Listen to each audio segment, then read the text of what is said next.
Hello दोस्तों, आज मैं आप लोगों के साथ वर्तमान स्थिति में झारखंड का जो सबसे विवादित मुद्दा है उसके बारे में चर्चा करना चाहते हैं। ये विवादित मुद्दा है किस पर? पार्श्वनाथ पहाड़ पे। पार्श्वनाथ पहाड़ पर अभी झारखंड सरकार और संथाली लोग और फिर आपका जैन धर्म के लोग आपस में आमने सामने हैं। कारण यही है कि क्या इसमें स्टार्टिंग क्या था पार्श्वनाथ पहाड़ का और अभी वर्तमान स्थिति क्या है इस विवाद पे, मैं आपके साथ इस सेशन में टोटल कंप्लीट जानकारी आपके साथ शेयर करूंगा। अभी आपका मुंबई हो गया, दिल्ली हो गया, ये टोटल 26 आपका दिसंबर से, पिछले साल का 26 दिसंबर से जगह जगह पर प्रोटेस्ट हो रहा है। इसके कारण यहाँ पर अभी क्या कहते हैं, सेंट्रल गवर्नमेंट के द्वारा स्टे भी लगा दिया गया है। झारखंड सरकार जो अधिसूचना जारी किया गया था पर्यटन स्थल को लेकर, वो सारा चीज़ अभी इसमें हम लोग शेयर करना चाहते हैं। ये आप एक चीज़ देखिए इस फोटो में, ये आपका पार्श्वनाथ पहाड़ है। पार्श्वनाथ पहाड़ का जो सबसे ऊपर का जो हिस्सा है ना, उसमें ये पहाड़ बना हुआ है, मतलब ये मूर्ति, सॉरी ये मंदिर बना हुआ है जो जैन धर्म के लिए। ये आप समझ गए। पार्श्वनाथ पहाड़ की जो ऊंचाई है वो 1365 मीटर इसका हाइट है। ये आप देख लिए, जैन धर्म का सबसे पवित्र स्थल है।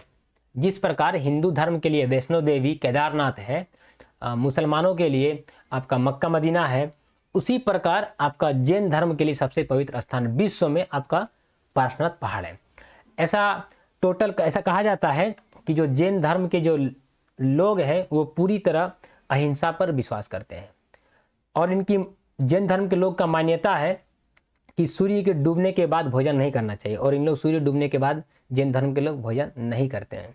यहाँ तक कि जो जमीन के अंदर होने वाले जितने भी आपके जो चाहे सब्जी हो, जैसे कि आलू हो गया या फिर किसी प्रकार का फल हो, उनका लोग सेवन नहीं करते हैं। कहा जाता है कि जिस पर सूर्य की रोशनी नहीं पड़ती है वैसा भोजन को हम लोग ग्रहण नहीं करते हैं, पूरी तरह अहिंसा का पालन करते हैं। ये चीज़ आप समझ गए। टोटल जो 24 तीर्थकर थे जैन धर्म के, उसमें से 20 तीर्थकरों ने पार्श्वनाथ पहाड़ में मोक्ष की प्राप्ति की थी, देह का त्याग किया था। 4 तीर्थकर को छोड़कर। 4 तीर्थकर कौन कौन थे? आपका ऋषभ देव, नेमिनाथ, वासुपूज्य और आपका जो 24वें तीर्थकर जो पावापुरी में जो भगवान महावीर है, वहाँ पर उन्होंने मोक्ष की प्राप्ति की थी। ये आप समझ गए। शुरू करते हैं कि जो सबसे पहले जो ये पार्श्वनाथ जो पहाड़ था, यह आपका पालगंज के राजा और नवानगर के राजा के पास इसका स्वामित्व था। पार्श्वनाथ पहाड़ को हम लोग समेत शिखर जी के भी नाम से हम लोग जानते हैं। समझिएगा, सबसे पहले जो इसका जो मालिकाना जो हक था वो आपका पालगंज के राजा और आपका नवानगर के राजा के पास था। अब क्या होता है कि सेठ आनंद जी कल्याण जी के द्वारा ये जो राजा के पास जो जमीन का जो स्वामित्व था, पार्श्वनाथ पहाड़ और उसके निचले हिस्से का जो स्वामित्व था, वो आपको सेठ आनंद जी कल्याण जी इसका मालिकाना हक ले लेते हैं। कब? 1918 में, तब देश आजाद नहीं होता है। समझ गए। अब क्या होता है, इसके बाद बिहार सरकार लैंड रिफॉर्म एक्ट लागू होता है। बिहार सरकार में 50 में लागू होता है, डेट आपको बता दिए हैं 25/9/1950 को, और 2/5/1953 को यह अधिसूचना जारी कर दिया जाता है कि जो पार्श्वनाथ पहाड़ का जो स्वामित्व था किसके पास था? आपका सेठ आनंद जी कल्याण जी जो अहमदाबाद के हैं, जो उनके पास जो स्वामित्व था वो स्वामित्व कौन ले लेते हैं? अब आपका बिहार सरकार के पास। ये आप समझ गए। इसके बाद क्या होता है, समय बीतने के साथ 12 साल के बाद 5 फरवरी 1965 को एक एग्रीमेंट होता है। किसके बीच में? आपका सेठ आनंद जी कल्याण जी पेड़ी और उसके प्रबंधन और बिहार सरकार के बीच में। वो आपका जो एग्रीमेंट होने के बाद लगभग का 399.03 एकड़ हिस्सा वो दे दिया जाता है आनंद जी कल्याण जी पेड़ी को, उसको स्वामित्व दिया जाता है जैन धर्म के। अब आगे आने वाले समय में क्या होता है कि दिगंबर और श्वेतांबर समाज के बीच में मतभेद होता है। दिगंबर जैन धर्म को मानने वाले लोगों में से 2 प्रकार के लोग होते हैं, एक होता है श्वेतांबर, एक होता है दिगंबर। श्वेतांबर जो वस्त्र धारण करते हैं, श्वेत वस्त्र, दिगंबर जो वस्त्र धारण नहीं करते हैं। ये आप समझ गए। इन समाज के विचारों के बीच में मतभेद होता है। मतभेद होने के बाद आपका 24/8/2004 को हाईकोर्ट का एक निर्णय आता है, हाईकोर्ट का, झारखंड का हाईकोर्ट। कारण क्या है? आप बोलिएगा सर बिहार वहां हुआ था, झारखंड आपका 2000 में बन जाता है बिहार से अलग होकर। यह आप समझ गए। अब हाईकोर्ट का निर्णय आता है जिसमें यह बताया जाता है कि जो बिहार सरकार और आनंद जी कल्याण जी और उसका जो मैनेजमेंट था, जैन समाज का जो बीच जो अग्रीमेंट हुआ था, वो अग्रीमेंट को गैर कानूनी घोषित कर दिया जाता है। यहाँ समझ गए। सबसे पहले कहाँ था, समझिएगा इस बात को अच्छे तरीके से। तब आपको सबसे पहले राजा के पास स्वामित्व था, उसके बाद सेठ आनंद जी कल्याण जी के पास गया, उसके बाद बिहार सरकार लिया, बिहार सरकार के बाद फिर उसके बाद एग्रीमेंट हुआ, एग्रीमेंट होने के बाद फिर सेठ आनंद जी कल्याण जी के पास जाता है। फिर ये कोर्ट केसेस होता है, इसमें बहुत सारे कोर्ट केसेस हुए। कोर्ट केसेस होने के बाद 2004 में आपका हाईकोर्ट का निर्णय आता है। हाईकोर्ट के निर्णय में क्या बताया जाता है कि जो एग्रीमेंट हुआ था वो गैर कानूनी है। यहाँ तक आप समझ गए। गैर कानूनी जब घोषित कर दिया जाता है तो क्या होता है कि वो जो टोटल जो स्वामित्व है जो आगे सबसे पहले बिहार सरकार के पास था, उसी प्रकार अब किसके पास आ जाती है, झारखंड सरकार के पास। क्यों आती है, क्योंकि अब तो झारखंड अलग हो गया 2000 के बाद। अब हम लोग आगे आते हैं, एक अधिसूचना जो इस थोड़ा सा पीछे अब हम लोग जाते हैं। एक अधिसूचना जारी हुआ था SO 1013, उसका जो नंबर था 1987 को। उसमें क्या बताया जाता है, जब वो बिहार सरकार थी पारसनाथ को वाइल्ड लाइफ सेंचुरी घोषित करती है, उस समय वो घोषित हो जाता है। ठीक है, अब क्या होता है 2019 में इसको पारसनाथ और मधुबन को पर्यटन क्षेत्र घोषित करती है। बस विवाद यहां शुरू हो गया। एक वाइल्ड लाइफ सेंचुरी घोषित था, अब इसको घोषित कर दिया गया पर्यटन क्षेत्र घोषित कर दिया गया। ये जो 2019 में जो घोषित कर दिया जाता है, थोड़ा इसके बारे में समझिएगा कि कैसे इसको घोषित किया जाता है। 9/7/2019 को, उसके बाद लोकसभा में जो गिरिडीह के जो सांसद थे, वर्तमान सांसद चंद्र प्रकाश चौधरी, वो आपका संसद में क्या बोलते हैं कि need to establish a tourism university in Parasnath hills, मतलब जैन धर्म के पर्यटन को बढ़ावा देने के लिए यहाँ पर एक यूनिवर्सिटी बनाया जाएगा और उसको टूरिस्ट प्लेस बनाया जाएगा। ऐसा प्रस्ताव लाते हैं कौन, लोकसभा में चंद्र प्रकाश चौधरी, वहां के सांसद है गिरिडीह के। आगे आते हैं, अब क्या होता है कि 2019 में केंद्र सरकार, कंफ्यूज मत कीजिएगा, केंद्र सरकार के द्वारा एक नोटिफिकेशन जारी होता है। क्या होता है कि पारसनाथ जो वाइल्ड लाइफ सेंचुरी है और आसपास के क्षेत्र को इको टूरिज्म प्लेस बनाने के लिए झारखंड सरकार को एक मास्टर प्लान बनाने के लिए आदेश दिया जाता है कि आप जो चंद्र प्रकाश चौधरी के द्वारा जो प्रस्ताव दिया गया था उस पर सरकार काम करती है। सरकार काम करने के बाद एक अधिसूचना जारी करती है और झारखंड सरकार से, राज्य की सरकार से एक मास्टर प्लान मांगती है कि आप जो उसको टूरिस्ट प्लेस बनाना चाह रहे हैं, आपका मास्टर प्लान क्या है, ये आप समझ गए। अब क्या होता है कि environmental and climate change ministry के द्वारा, पर्यावरण एवं जलवायु परिवर्तन मंत्रालय के द्वारा एक 230 पेज का एक मास्टर प्लान बनाकर केंद्र सरकार को दिया जाता है। ये आप समझ गए। कब, ये 2020 तक ये बात आया है, यहां तक समझे। अब देखिएगा, एक 17/2/2022, यहां क्या था आपका 2020 आ गया, 17/2/2022 अभी राज्य का सरकार आपका जेएमएम का सरकार आ गया। इसमें क्या होता है कि झारखंड पर्यटन नीति 2021 जब बनता है तो उसमें यह अधिसूचित किया जाता है कि जो मधुबन और आपका जो पारसनाथ का हिस्सा है उसको टूरिस्ट प्लेस बनाया जाएगा और उसको जैन समाज के रूप में प्रचारित और विकसित किया जाएगा, ऐसा इसमें लिखा जाता है उस गैजेट नोटिफिकेशन में। अब क्या होता है, 1995 का एक रिट पिटीशन रहता है, 1995 का रिट पिटीशन, सोचिए वो आपका 3 तारीख 6 महीना 2022 को सुप्रीम कोर्ट एक आदेश जारी करती है और उसमें ये बताती है कि जो आप पारसनाथ जो पहाड़ को जो टूरिज्म प्लेस बनाना चाहते हैं उसको 1 किलोमीटर दायरे तक आपको इको सेंसिटिव जोन होना चाहिए। इको सेंसिटिव जोन मतलब क्या होता है कि वहाँ पर आपको इकोलॉजी को डिस्टर्ब नहीं करना है, वहाँ पर जितने भी जीव जंतु रह रहे हैं उसको किसी प्रकार का, उनके रहने होने में किसी प्रकार का दिक्कत नहीं होना चाहिए। ये हो गया। वहाँ पर गैर कानूनी गतिविधियाँ भी नहीं होनी चाहिए। गैर कानूनी गतिविधियाँ होने का मतलब क्या है कि किसी प्रकार का प्रदूषण वहाँ पर नहीं होना चाहिए, बड़े बड़े बिल्डिंग्स नहीं होने चाहिए, अवैध खनन नहीं होने चाहिए, इस प्रकार मॉल्स नहीं बनने चाहिए। उसके बाद क्या है कि वहाँ पर जैसे जैन धर्म के लोग सात्विक भोजन करते हैं, मतलब शाकाहारी भोजन, तो वहाँ पर आपका मदिरा या फिर मांस वगैरह नहीं मिलना चाहिए। यहाँ पर वहाँ पर जो बनने वाले जो भोजन है उसमें जो ज़मीन के अंदर जो बनते हैं ये सारे, मतलब ज़मीन के अंदर जो आपको जो उगते हैं, चाहे वो आलू हो या फिर किसी प्रकार का फल हो, उसका यूज़ नहीं होना चाहिए। ये सारा चीज़ को ये करके प्रतिबंधित करके बनाने के लिए सुप्रीम कोर्ट के द्वारा आदेश दिया जाता है, धार्मिक भावना को ध्यान में रखते हुए। अब क्या होता है कि उसी के 1 महीना के बाद अब जुलाई 2022 में झारखंड सरकार क्या करती है कि इस क्षेत्र को डेवलप करने के लिए कारोबारियों को आमंत्रित करती है। ये आप समझ गए। अब हम लोग आगे आते हैं। साल का जब ये हम लोग जस्ट ये कुछ दिन पहले का बात है कि 23/12/2022 को केंद्र पर्यावरण मंत्रालय के द्वारा राज्य सरकार ने पवित्र स्थल की जो झारखंड क्या कहते हैं, झारखंड का जो आपका गिरिडीह जिला में जो आपका पारसनाथ पहाड़ है, वो जो जैन धर्म के लिए जो सबसे पवित्र स्थल है, उसकी पवित्रता को सुरक्षा के लिए, पवित्रता थोड़ा सा स्पेलिंग मिस्टेक है, पवित्रता की सुरक्षा के लिए प्रतिबद्धता जाहिर करती है। लेकिन क्या कदम उठाए जाएंगे ये बताए नहीं जाते हैं। ये जो नोटिफिकेशन जारी होता है ये आपका केंद्रीय पर्यावरण मंत्रालय, सेंट्रल गवर्नमेंट के द्वारा जारी होता है। सेंट्रल गवर्नमेंट पूछती है केंद्र सरकार से कि आपने जो पर्यटन क्षेत्र घोषित करने के लिए जो आपने जो लेटर दिया था उसमें आपने ये चीज़ नहीं लिखा है कि आप जो उसको पर्यटन क्षेत्र घोषित करेंगे, लेकिन किस प्रकार आप बनाएंगे ये चीज़ आपने नहीं लिखा है। अब मैं आप लोग के साथ ये चर्चा करना चाहता हूँ कि ये इसमें विवाद कहाँ हो रहा है। हालांकि इसको बताने से पहले मैं आपको एक चीज़ और बताना चाहता हूँ कि वहाँ पर संथाली समाज के द्वारा भी संथाली समाज के द्वारा भी उस पहाड़ पर एक पूजा की जाती है। वहाँ पर एक संथाली समाज का धार्मिक स्थल भी है। तो उन लोगों का भी आपका जो धार्मिक भावनाएं वो आहत ना हो, उसको भी ध्यान में रखकर सरकार को पर्यटन स्थल बनाना है। राज्य सरकार आप समझ गए।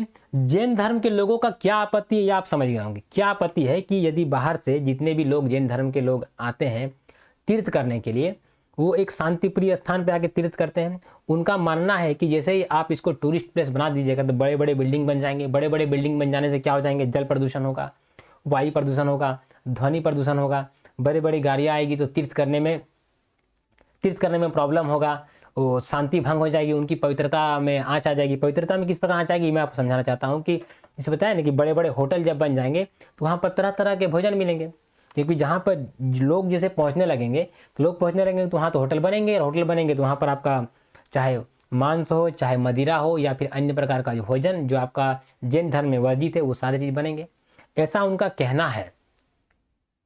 तो ये सारे चीज़ को ध्यान में रखकर यदि केंद्र सरकार और राज्य सरकार ऐसा कोई नोटिफिकेशन निकालती है, ऐसा कोई गैजेट नोटिफिकेशन निकालती है, किसकी भावनाओं को आपको ध्यान में रखते हुए, आपको जैन धर्म के लोगों की भावनाओं को ध्यान में रखते हुए, और आपको संथाली लोगों के भावनाओं को भी ध्यान में रखना है। ऐसा नहीं है कि वो जो पूरा संपत्ति है वो आपका जैन धर्म के लिए है। जैन धर्म का भी उसमें हक है, और वहाँ पर संथाली लोग भी वहाँ पर पूजा करते हैं, उनका भी हक है।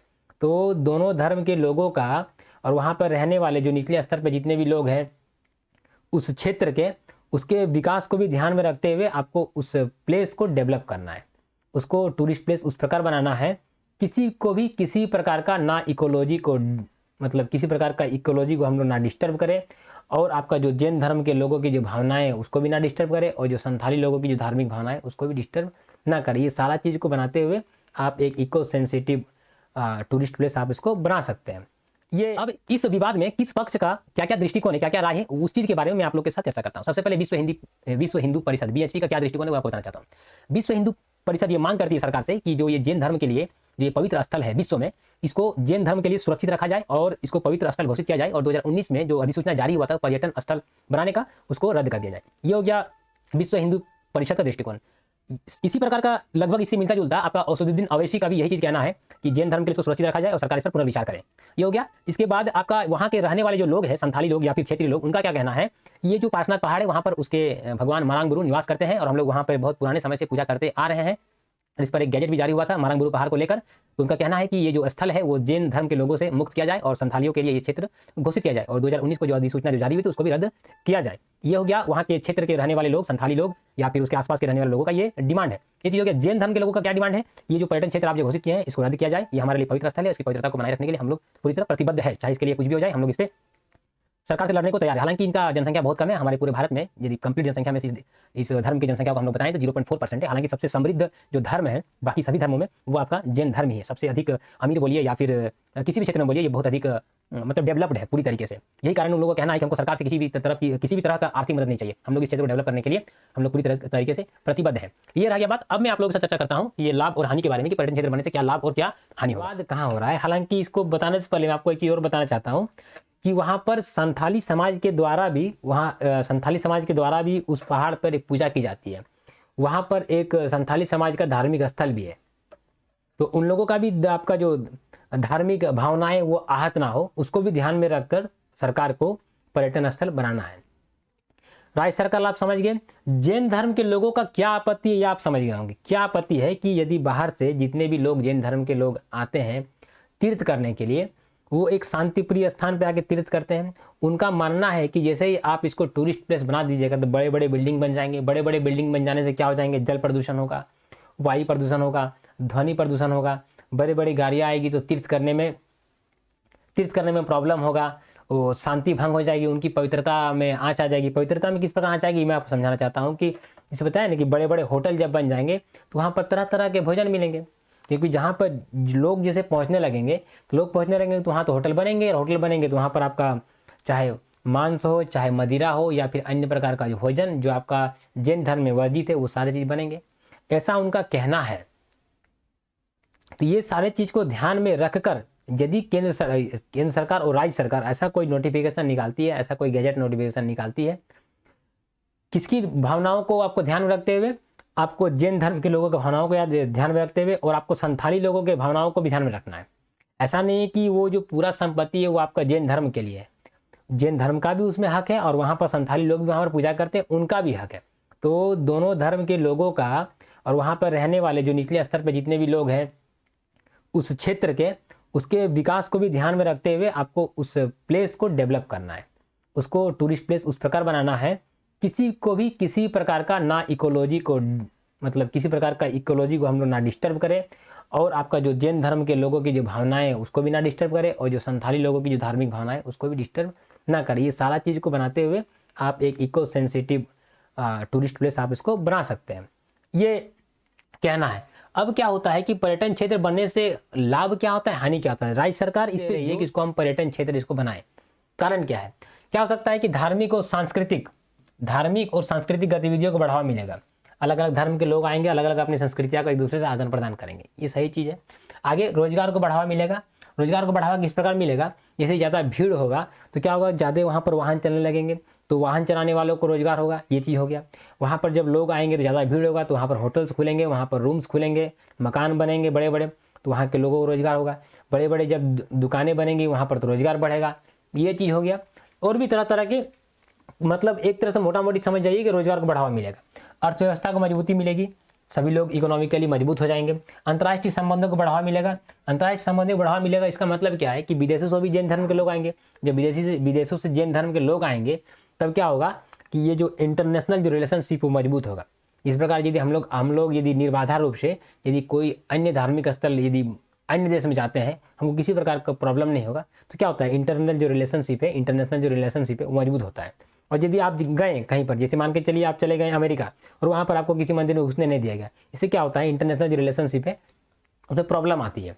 और यदि वो आ रहे हैं, आप आराम से आपके यहाँ पूजा कर रहे हैं, आपके साथ यहाँ पर मिल के जा रहे हैं, दैट इज कॉल्ड आपका जो इंटरनेशनल रिलेशनशिप है वो आपको बढ़ावा मिलेगा। राष्ट्र को वैश्विक मानचित्र पर लाने में मदद करता है। इसमें क्या होता है कि जैसे कि मान के चलिए कि यदि मैं हमको जैन धर्म का हमको लोगों को दिखाना है विश्व के मानचित्र पर, तो क्या होता है कि कोई दिखाता है सबसे पवित्र स्थल कहाँ पर है, झारखंड में। झारखंड कहाँ पर है, भारत में, समझ गया ना। तो एक भारत का उसमें क्या होता है, नाम बढ़ता है, ये आप समझ गए। आगे आते हैं, जिस प्रकार अभी जो क्रिकेट के क्षेत्र में भारत का एक अच्छा नाम है क्या नहीं, लेकिन चाइना का नाम ये क्रिकेट क्षेत्र में आप यदि विश्व पटल में खोजिएगा तो नहीं मिलेगा। तो वही प्रकार होता है कि मतलब उसी प्रकार क्या होता है कि कोई भी चीज़ का यदि आप डेवलप कर रहे हैं तो उससे आपको विश्व के मानचित्र में विश्व में आपको स्थान मिलता है। आगे क्या है, पर्यावरण प्रदूषण। हानि क्या हो सकता है, पर्यावरण प्रदूषण होगा। पर्यावरण प्रदूषण बोले सब कुछ, चाहे वो जल प्रदूषण हो, वायु प्रदूषण हो, ध्वनि प्रदूषण हो या मृदा प्रदूषण हो, आएंगे बहुत सारा कचरा फैलेगा, ये चीज़ हो गया। धार्मिक संस्कृतियों का टकराव। धार्मिक संस्कृतियों का टकराव जिससे क्या हो गया, जिससे जैन धर्म के भी लोग वहाँ पर है, वहाँ पर आपके संथाली धर्म के भी लोग हैं, संथाल धर्म के लोग हैं, तो क्या होगा कि उन लोगों का जैसे मान के चलिए कि अब इनका मान्यता अलग है, संथाल जो लोगों के जो मान्यता है उनका अलग है, वहाँ पर उन लोग क्या करते हैं, बलि प्रथा चलता है। लेकिन क्या है कि जैन धर्म के लोगों का पूरा कंप्लीटली अहिंसा है, तो वहाँ पर क्या हो जाएगा कि ऐसा करने से आपका धार्मिक संस्कृतियों का क्या हो सकता है, टकराव हो सकता है, धार्मिक आस्था या पवित्रता पे चोट हो जाएगी। ये तो आप समझा चुके हैं कि क्या आस्था और क्या पवित्रता पे चोट लगेगी, जो उनकी प्योरिटी है वो आपकी कम हो जाएगा। आगे आते हैं, गैर गतिविधियों को बढ़ावा मिलेगा। भीड़ होगा तो हो सकता है कि अपराध भी होंगे, मारपीट भी होंगे, गलत काम भी होंगे, ये चीज़ हो सकता है। आगे क्या है, पर्यावरणीय क्षति। पर्यावरणीय क्षति क्या है कि आपको जो अभी जो डेवलप है, जिस प्रकार अभी है उसको डिस्टर्ब किया जाएगा। बड़े बड़े भवन बनाए जाएंगे, पत्थर निकाले जाएंगे, उसको अच्छे तरीके से और ये डेवलप करने के लिए क्या होगा, रास्ता बना दिया जाएगा। अब जो लोग पैदल जाते थे 9 किलोमीटर का दूरी, वो अब गाड़ी से जाने लगेंगे। ये सारा चीज़ है जिसको हम लोग पर्यावरण को क्षति करके ही करेंगे। पेड़ पौधे काटे जाएंगे भारी मात्रा में, ये सारा चीज़ था। ये विवाद का कारण क्या था, ये आप समझ गए। विवाद का कारण आपका शुरू कहाँ से हुआ था, वो जो जमीन जो आपको बिहार सरकार, फिर आपका झारखंड सरकार के बाद फिर जब झारखंड सरकार उसको टूरिस्ट प्लेस बनाती है, टूरिस्ट प्लेस बनाने के बाद जब ये जानकारी उनको मिलता है जैन धर्म के लोगों को, तब उन लोगों को लगता है कि जो हमारे धार्मिक स्थल की जो पवित्रता है उसमें आँच आ जाएगी। इसी के लिए जगह जगह अभी प्रोटेस्ट किए जा रहे हैं, चाहे दिल्ली हो, मुंबई हो, झारखंड या भारत के अन्य हिस्से में भी आपको इस पर प्रोटेस्ट किया जा रहा है, जिसके कारण आपको अभी जो केंद्र सरकार है उस पर अभी रोक लगाई हुई है। ये बता रही है कि आप जो इसको जो टूरिस्ट प्लेस बनाना चाहते हैं, आप इसको एक मास्टर प्लान हमको बना के दीजिए कि ताकि मैं देख सकूं कि आप जो जो ये जो आप अधिसूचना जो जारी कीजिएगा इसके बाद, इसमें आप संथाल के लोगों का भी आपको धर्म को, उसको भावनाओं को आपको ध्यान में रखना है। उसके बाद आपको जैन धर्म के लोगों को भी उसके भावनाओं को ध्यान में रखना है। और राज्य सरकार को भी आपको लेकर चलना है कि हमको राज्य सरकार के जो इकोनॉमी को कैसे हम लोग मजबूती प्रदान करेंगे, इस चीज़ को भी ध्यान में रख के आपको उसको डेवलपमेंट देना है। ये सारा चीज़ मैंने आप लोग के साथ चर्चा किया कि आप लोग इसको अच्छे तरीके से जानें। यदि आपको इस सेशन में कहीं पर भी ऐसा कुछ चीज़ छूट गया होगा